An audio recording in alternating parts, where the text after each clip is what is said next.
السلام علیکم ورحمۃ اللہ تعالی وبرکاتہ۔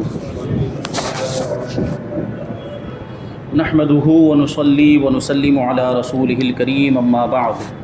فاعوذ باللہ من الشیطان الرجیم بسم اللہ الرحمن الرحیم ان اللہ وملائکتہ یصلون علی النبی یا ایہا الذین آمنوا صلوا علیہ وسلموا تسلیما اللہم صل علی سیدنا ومولانا محمد معدن الجود والکرم وآلہ الکرام وابنہ الکریم وبارک وسلم صلاۃ وسلاما علیک یا رسول اللہ صلی اللہ تعالی علیہ وسلم۔ سورہ بقرہ آیت نمبر 130 کی تفسیر ہے۔ اس سے پہلے اللہ تبارک و تعالیٰ نے حضرت ابراہیم علیہ السلام کا ذکر کیا، خانہ کعبہ کی تعمیر کا ذکر ہوا، اور اللہ تبارک و تعالیٰ نے خانہ کعبہ کو صاف ستھرا رکھنے کا حکم دیا، نماز پڑھنے والوں کے لیے، اعتکاف کرنے والوں کے لیے اور طواف کرنے والوں کے لیے۔ یہ ساری باتیں بیان کی، پھر کس طریقے سے حضرت ابراہیم علیہ السلام نے خانہ کعبہ کو تعمیر کیا، اور اتنا عظیم کام کرنے کے بعد حضرت ابراہیم علیہ السلام نے جو دعائیں کی تھی ان دعاؤں کا تذکرہ ہوا۔ انہی دعاؤں میں ایک دعا حضور پاک صلی اللہ علیہ وسلم کے تعلق سے بھی تھی کہ میری اولاد میں ایک ایسا رسول پیدا فرما دے۔ حضرت ابراہیم علیہ السلام نے یہ دعا کی تھی کہ میری اولاد میں ایک ایسا نبی اور رسول پیدا کر دے جو لوگوں کو دین کی تعلیم دے، قرآن کی آیتیں پڑھ کے سنائے، ان کو پاکیزہ کر دے، ان کو حکمت سکھائے، ان کو کتاب سکھائے۔ اور اللہ تبارک و تعالیٰ نے حضور پاک صلی اللہ علیہ وسلم کی شکل میں حضرت ابراہیم علیہ السلام کی اس دعا کو قبول فرمایا، اور حضور پاک صلی اللہ علیہ وسلم نے بھی خود ارشاد فرمایا تھا کہ میں ابراہیم علیہ السلام کی دعا ہوں اور عیسیٰ کی خوشخبری ہوں، میں اپنی ماں کا وہ خواب ہوں جو میری پیدائش کے وقت میری ماں نے دیکھا تھا۔ تو یہ حضور پاک صلی اللہ علیہ وسلم حضرت ابراہیم علیہ السلام کی دعا کے مصداق تھے، اور آپ دنیا میں تشریف لائے تو خانہ کعبہ کی حفاظت کے ضامن ہو گئے، اور حضور پاک صلی اللہ علیہ وسلم کی ذات کے ذریعے سے یہ خانہ کعبہ ہمیشہ کے لیے محفوظ ہو گیا۔ تو یہ حضرت ابراہیم علیہ السلام کا تذکرہ ہوا۔ تو حضرت ابراہیم علیہ السلام کے دین کے تعلق سے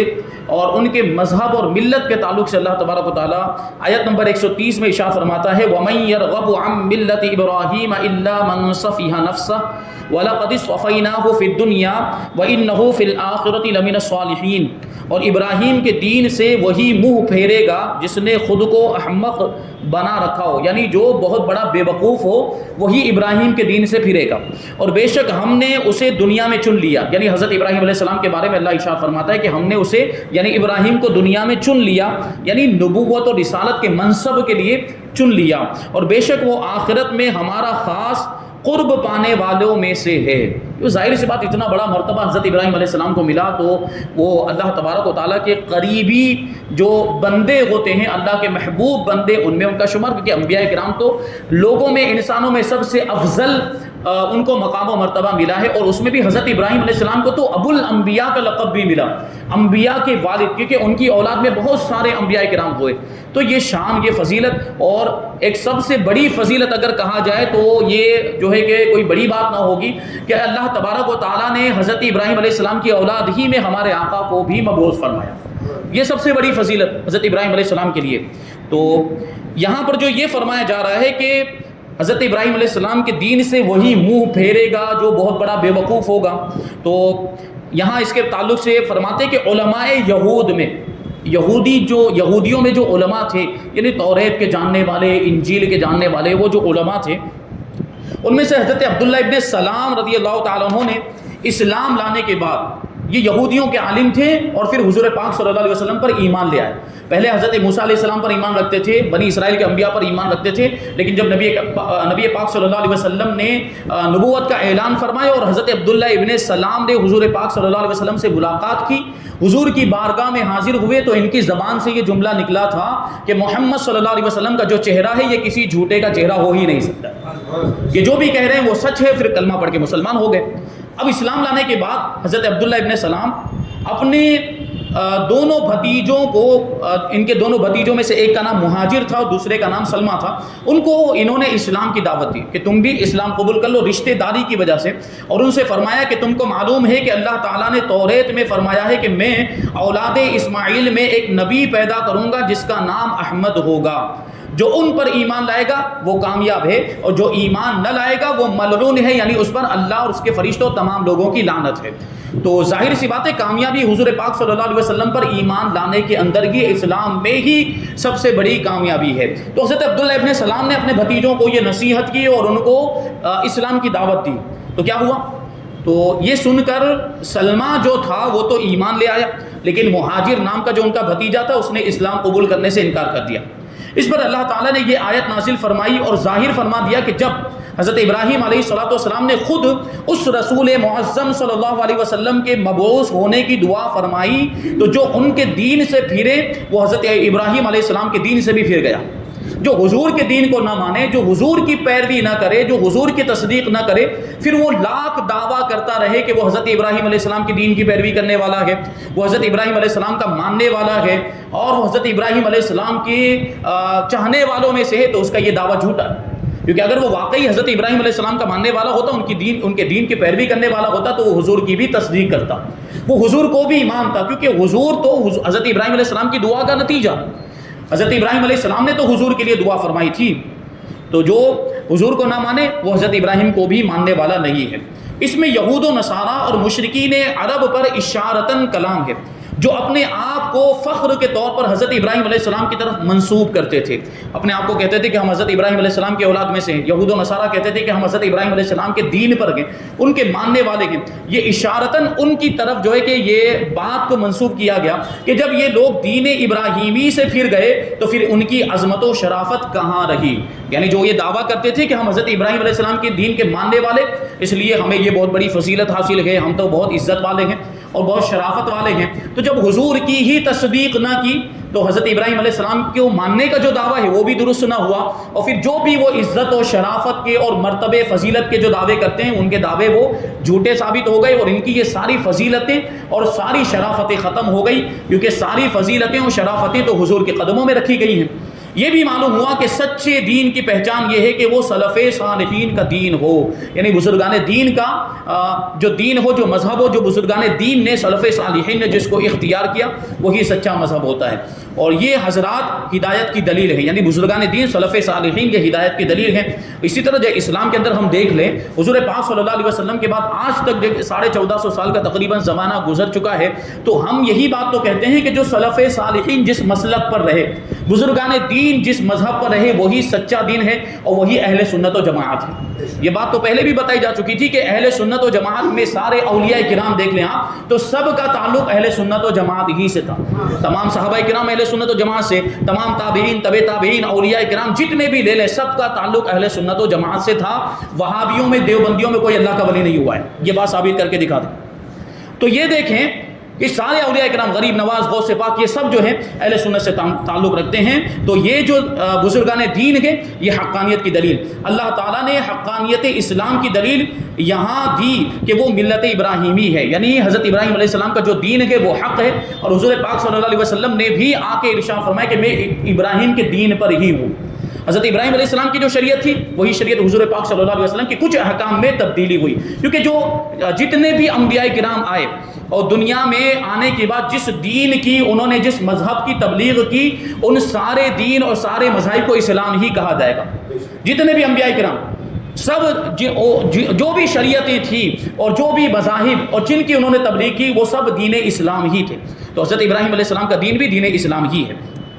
اب یہاں پر جو یہ فرمایا گیا کہ ہم نے چن لیا، ہم نے ابراہیم کو چن لیا، تو اللہ تعالیٰ نے حضرت ابراہیم علیہ السلام کو رسالت اور خلت کے لیے چن لیا، یعنی ان کو رسول بھی بنایا، ان کو نبی بھی بنایا اور اپنا خلیل بھی بنایا۔ خلیل اللہ ہونے کا جو لقب ہے یہ کس کو ملا؟ حضرت ابراہیم علیہ السلام کو۔ خلیل جو ہم اپنی عام بول چال میں جس کو جگری دوست بولتے ہیں، اللہ تبارک و تعالیٰ نے یہ لقب حضرت ابراہیم علیہ السلام کو دیا، اور یعنی آپ کو اپنا رسول اور خلیل بنایا۔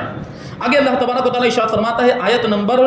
131 اور 132 میں، اذ قال له ربه اسلم قال اسلمت لرب العالمین ووصى بها ابراہیم بنیہ ویعقوب یا بنی ان اللہ اصطفى لكم الدین فلا تموتن الا وانتم مسلمون۔ یاد کرو جب اس کے رب نے اس سے فرمایا، یعنی اللہ تبارک و تعالیٰ نے حضرت ابراہیم علیہ السلام سے فرمایا، فرما برداری کر تو اس نے عرض کی، یعنی حضرت ابراہیم علیہ السلام نے عرض کیا میں نے فرما برداری کی، کیونکہ نبیوں کی تو شان ہی یہ ہوتی ہے، وہ تو اللہ تبارک و تعالیٰ کے مطیع و فرما بردار بندے ہوتے ہیں، کبھی نافرمانی کرتے ہی نہیں۔ اللہ نے حکم دیا اور فوراً اس کی تعمیل کی اور کہا کہ میں نے فرما برداری کی اس کی جو تمام جہانوں کا پالنے والا ہے، یعنی اللہ تبارک و تعالیٰ کا حکم میں نے مانا۔ اور ابراہیم اور یعقوب نے اپنے بیٹوں کو اسی دین کی وصیت کی کہ اے میرے بیٹو، بے شک اللہ نے یہ دین تمہارے لیے چن لیا ہے، یعنی حضرت ابراہیم علیہ السلام کا جو دین ہے، تو تم ہرگز نہ مرنا مگر اس حال میں کہ تم مسلمان ہو، یعنی اسلام کے ماننے والے ہو کر ہی مرنا، کیونکہ مسلمان ہو کر مرے، ایمان کی حالت میں مرے تو یہ نجات کا ذریعہ بنے گا، اور اسی پر دار و مدار ہے جنت کے حاصل ہونے کا، کہ اگر جو مسلمان ہو کر نہیں مرا، ایمان پر نہیں مرا، تو ظاہری سی بات ہے وہ جائے گا جہنم میں۔ تو جنت میں جانے کے لیے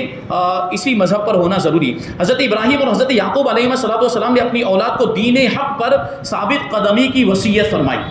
یعنی اپنی اولاد کو انہوں نے کیا کہا کہ مذہب پر قائم رہنا، دین پر قائم رہنا، حضرت ابراہیم علیہ السلام کا جو دین ہے اسی پر قائم رہنا، یہ اپنی اولاد کو انہوں نے وصیت کی۔ تو اس سے کیا پتہ چلا کہ اپنی اولاد کو اس طرح کی چیزوں کی وصیت کرنی چاہیے، جبکہ ہوتا کیا ہے، مرنے والا جب مرنے کے قریب ہوتا ہے تو وہ دنیا داری کے تعلق سے وصیتیں کرے گا، مال و دولت کے تعلق سے وصیت کرے گا، اتنا مال اس کو دے دینا، اتنا مال اس کو دے دینا، اتنا تم لے لینا، اتنا تم لے لینا، یہ ساری وصیتیں تو ہوتی ہے، لیکن دین کے تعلق سے کوئی وصیت نہیں کرتا کہ نمازیں پڑھتے رہنا، گناہوں سے بچتے رہنا، نیک کام کرتے رہنا، دین کی سمجھ حاصل کرنا، دین کا علم حاصل کرنا اور اسلامی معلومات حاصل کرنا اور اس پر عمل کرنا، شریعت پر عمل کرنا، رسول اللہ کی سنتوں پر عمل کرنا، ایسی وصیتیں کون کرتا ہے؟ جبکہ انبیاء کرام کا طریقہ کیا؟ دیکھیے، دین پر عمل کرنے کی وصیت کر رہے ہیں، دین حق پر ثابت قدم رہنے کی وصیت کر رہے ہیں، تو ہمیں آپ کو بھی اس چیز پر دھیان دینا کہ اگر ہمارا آخری وقت آ جائے تو ہم کو اپنی اولاد کو کیا وصیت کرنی ہے؟ دین پر قائم رہنے کی، عقائد اہل سنت پر قائم رہنے کی، اور عقائد کی حفاظت کرنے، ایمان کی حفاظت کرنے کی ان کو تاکید کرنی ہے، کیونکہ یہی تو نجات کا ذریعہ ہے۔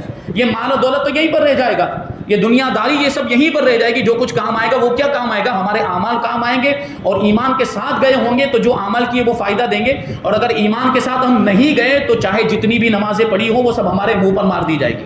تو ایمان کی سلامتی کے لیے دعا کرنی چاہیے اور اپنی اولاد کو اس کی تاکید بھی کرنی چاہیے، کیونکہ اولاد، ہم دنیا سے چلے جائیں گے لیکن یہ اولاد ہمارے لیے صدقہ جاریہ ہے۔ کیا مطلب ہوا کہ اولاد ہمارے جانے کے بعد اگر ہم نے ان کی صحیح تربیت کی ہوگی اور تو وہ جو بھی نیک کام کریں گے اور جو بھی عبادتیں ریاضت کریں گے وہ اس کا ثواب ہم کو بھی ملتا رہے گا۔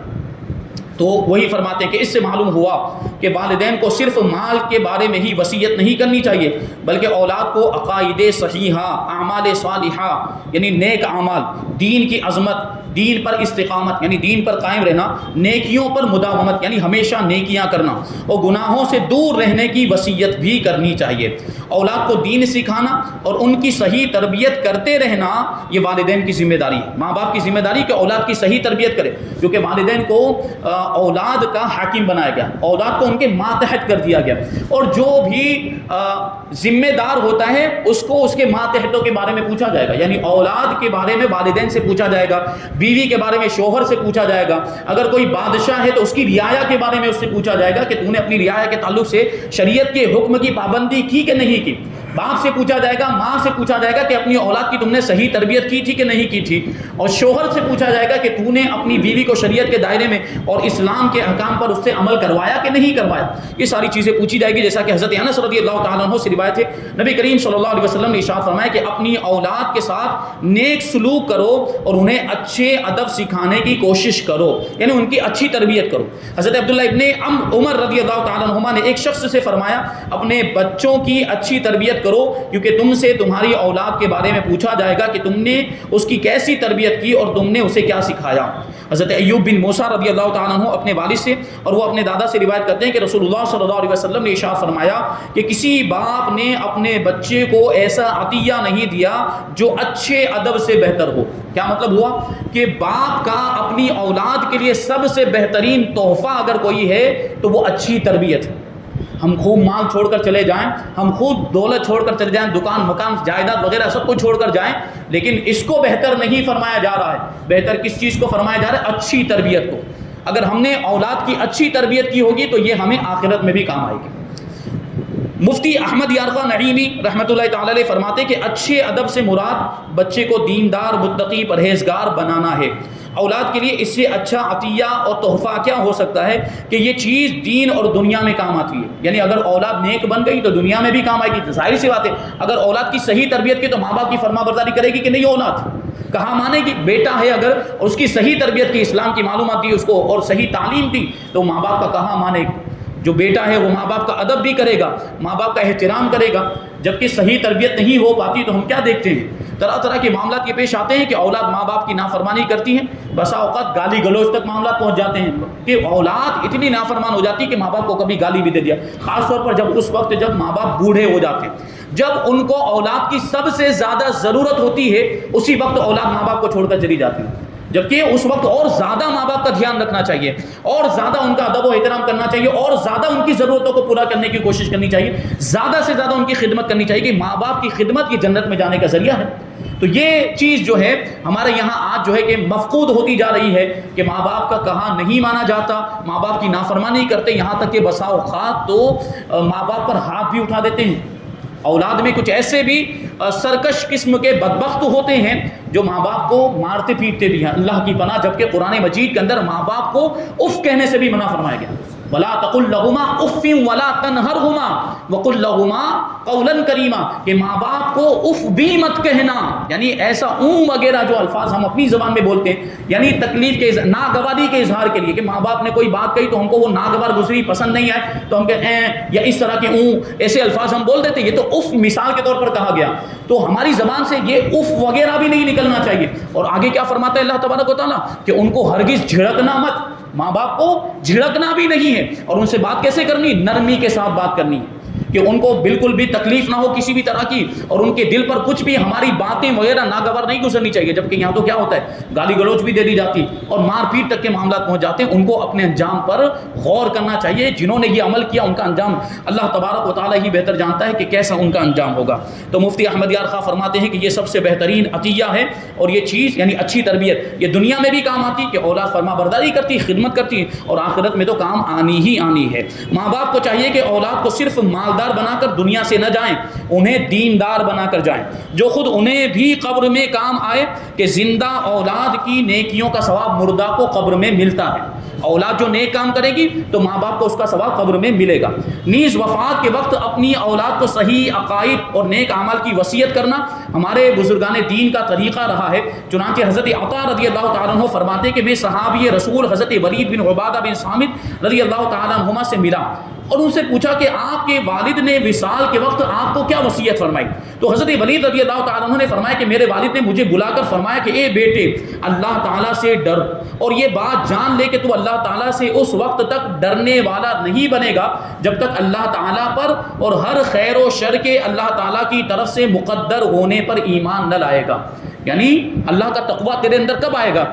جب تو اللہ پر ایمان لائے اور ہر اچھی بری تقدیر پر ایمان لائے کہ یہ جو بھی اچھا اور برا جو کچھ بھی دنیا میں ہوتا ہے یہ اللہ تبارک و تعالیٰ نے لکھ دیا ہے، یہ مقدر فرما دیا کہ اللہ تعالیٰ کی تقدیر، اس پر ایمان لانا بھی ضروری. اگر تو اس کے خلاف پر مر گیا یعنی تیرا عقیدہ اس کے خلاف ہوا تو جہنم میں داخل ہوگا. یہ حضرت عبادہ ابن صامت نے اپنے بیٹے کو وصیت فرمائی تھی. پھر آگے کیا فرماتے ہیں؟ میں نے رسول اللہ صلی اللہ علیہ وسلم کو فرماتے ہوئے سنا کہ اللہ تعالیٰ نے سب سے پہلے قلم کو پیدا فرمایا. لوح و قلم آپ نے سنا ہوگا. لوح یعنی وہ تختی جس کے اوپر ساری دنیا کے لوگوں کی اور پوری کائنات کی تقدیریں لکھی ہوئی ہیں کہ جب سے دنیا پیدا ہوئی اور قیامت تک جو کچھ بھی ہونے والا ہے وہ ساری باتیں لوح محفوظ میں لکھ دی گئی ہیں، اور اس کو لکھنے کے لیے قلم کو پیدا کیا گیا تھا.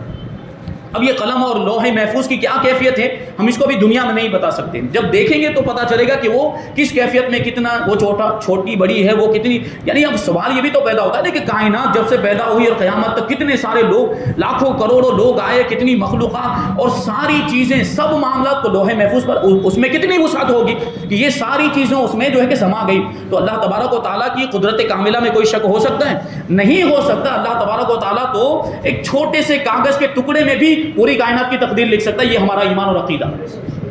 تو لوح محفوظ اس میں ساری تقدیریں لکھی ہوئی. تو اللہ تعالیٰ نے سب سے پہلے قلم کو پیدا فرمایا اور پھر فرمایا لکھ. تو قلم نے عرض کیا کیا لکھوں؟ تو اللہ تعالیٰ نے ارشاد فرمایا تقدیر کو لکھ، جو ہو چکا اور جو قیامت تک ہونے والا ہے ساری باتیں لکھتے. تو یہ سب لکھ دیا گیا ہے. جب حضرت عبداللہ ابن مسعود رضی اللہ تعالیٰ عنہ کی وفات کا وقت قریب آیا، بڑے عظیم القدر اور جلیل القدر صحابی ہیں، تو ان کے بیٹے حضرت عبد الرحمن رضی اللہ تعالیٰ عنہ نے عرض کی کہ مجھے کچھ وصیت فرمائیں. تو حضرت عبداللہ ابن مسعود رضی اللہ تعالیٰ عنہ نے فرمایا میں تمہیں وصیت کرتا ہوں کہ تم اللہ سے ڈرتے رہو. دیکھو تمام صحابہ کرام کا طریقہ، سب سے پہلے تقویٰ کی وصیت فرما رہے، خوف الہی کہ اپنے دل میں خدا کا خوف پیدا کرو. اور فرماتے ہیں زیادہ وقت اپنے گھر میں رہو، اپنی زبان کی حفاظت کرو اور اپنی خطاؤں پر رویا کرو. کیونکہ آدمی باہر نکلتا ہے تو گناہوں میں مبتلا ہوتا ہے، بازار میں جائے گا تو گناہ کے کام کرے گا، دوستوں سے ملے گا جڑے گا تو پھر وہ غلط صحبت ہوتی ہے تو اس میں گناہ. اگر گھر میں رہے گا تو ان گناہوں سے بچتا رہے گا جو باہر جانے کی وجہ سے ہوتے ہیں. تو گھر میں رہنے اور زبان کی حفاظت، کیونکہ زبان سے بہت سارے گناہ، اکثر و بیشتر گناہ زبان کے ذریعے کیے جاتے ہیں. اور پھر اپنی خطاؤں پر رونے کا بھی حکم دے رہے ہیں، کیونکہ آدمی جب خطاؤں پر روتا ہے تو یہی تو توبہ کی علامت ہے، یہی ندامت اور شرمندگی. اللہ تبارک و تعالیٰ اس کے ذریعے سے گناہوں کو معاف فرما دیتا ہے. حضرت علقمہ عطاردی رضی اللہ تعالیٰ عنہ نے اپنی وفات کے وقت اپنے بیٹے کو وصیت کرتے ہوئے فرمایا اے بیٹے، جب تمہیں لوگوں کی مجلس اختیار کرنا پڑے، یعنی لوگوں کے ساتھ بیٹھنا پڑے، تو ایسے آدمی کی صحبت اختیار کر کے جب تو اس کی خدمت کرے تو وہ تیری حفاظت کرے. اگر تو اس کی مجلس اختیار کرے تو وہ تجھے زینت دے، یعنی ایسے لوگوں کے ساتھ بیٹھیں کہ جن کے ساتھ بیٹھنے کی وجہ سے ہماری عزت میں اضافہ ہو جائے، یعنی ہماری عزت پر کوئی داغ نہ آنے پائے. اچھے لوگوں کے ساتھ بیٹھیں، جیسے کوئی علماء کے ساتھ بیٹھتا ہے، کوئی مفتیان کرام کے ساتھ بیٹھتا ہے، کوئی مشائخ کے ساتھ بیٹھتا ہے تو اس کی تعریف کی جاتی، یہ تو بڑا نیک آدمی، اچھے لوگوں کے ساتھ اٹھتا بیٹھتا ہے. اور کوئی گنڈوں کے ساتھ بیٹھے، کوئی ٹپوریوں کے ساتھ بیٹھے اور کوئی آوارہ لوگوں کے ساتھ بیٹھے تو پھر اس کی برائی کی، یہ تو بڑا غلط آدمی ہے، یہ صحیح آدمی نہیں ہے. تو یہ دیکھیں ایسے لوگوں کے ساتھ بیٹھنا چاہیے کہ اس سے ہم کو زینت مل جائے. آگے فرماتے اگر تجھے کوئی مشقت پیش آ جائے، یعنی کوئی مصیبت پیش آ جائے، کوئی تکلیف آئے تو وہ برداشت کرے. اس آدمی کی صحبت اختیار کر کے جب تو بھلائی کے ساتھ اپنا ہاتھ پھیلائے تو وہ بھی اسے پھیلائے، یعنی تیری مدد کرے. اگر وہ تم میں کوئی اچھائی دیکھے تو اسے شمار کرے، یعنی گنے کہ یہ اچھا کام کیا، یہ اچھا کام کیا. اور اگر برائی دیکھے تو اسے روکے، غلط کام ہوا تو اسے روکے. یہی تو اچھے لوگوں کی علامت ہوتی ہے کہ اپنے ساتھیوں کو برے کاموں سے روکتے. اس آدمی سے دوستی اختیار کر کے جب تو اس سے مانگے تو وہ تجھے دے، اور اگر خاموش رہے تو خود بخود دے، یعنی تیری ضرورت کا اسے احساس ہو کہ تو زبان سے کہہ نہیں رہا لیکن پھر بھی اس کو پتہ چل گیا کہ تجھے ضرورت ہے تو بغیر مانگے ہوئے بھی تیری مدد کرے. اگر تجھے کوئی پریشانی لاحق ہو تو وہ غمخواری کرے، یعنی تیری پریشانی کو دور کرنے کی کوشش کرے. اس آدمی کی صحبت اختیار کر کہ جب تم بات کہو تو وہ تمہاری بات کی تصدیق کرے، یعنی تم کو سچا مانے. اگر تم کسی کام کا ارادہ کرو تو وہ اچھا مشورہ دے، اور تم جا کر اس سے بتاؤ کہ میں یہ کام کرنا چاہتا ہوں تو وہ صحیح مشورہ دے کہ یہ کام تمہارے لیے بہتر ہوگا کہ نہیں ہوگا. ایسے لوگوں کی صحبت اختیار کرنی چاہیے. اور اگر تم دونوں میں اختلاف ہو جائے، کسی بات پر تمہارا مزاج الگ الگ ہو جائے، ایک کی رائے الگ دوسرے کی رائے الگ ہے، تو وہ تمہاری بات کو ترجیح دے، یعنی تمہاری بات کو آگے بڑھائے کہ ہاں تمہاری بات صحیح ہے. ایسے دوستوں کی صحبت میں بیٹھنا چاہیے، ایسے لوگوں کی صحبت اختیار کرنی چاہیے. تو یہ ایسے لوگوں کی صحبت کا فائدہ ہوتا ہے دنیا میں بھی اور آخرت میں بھی. اللہ تبارک و تعالیٰ کی بارگاہ میں دعا ہے کہ جو کچھ بھی بیان ہوا اس پر ہم سب کو عمل کرنے کی توفیق عطا فرمائے، اچھے لوگوں کی صحبت اختیار کرنے کی توفیق عطا فرمائے، اور برے لوگوں کی صحبت سے ہم سب کو بچنے کی توفیق عطا فرمائے، اور نور قرآن سے ہم سب کے دلوں کو روشن اور منور فرمائے. وما علینا الا البلاغ. الفاتحہ.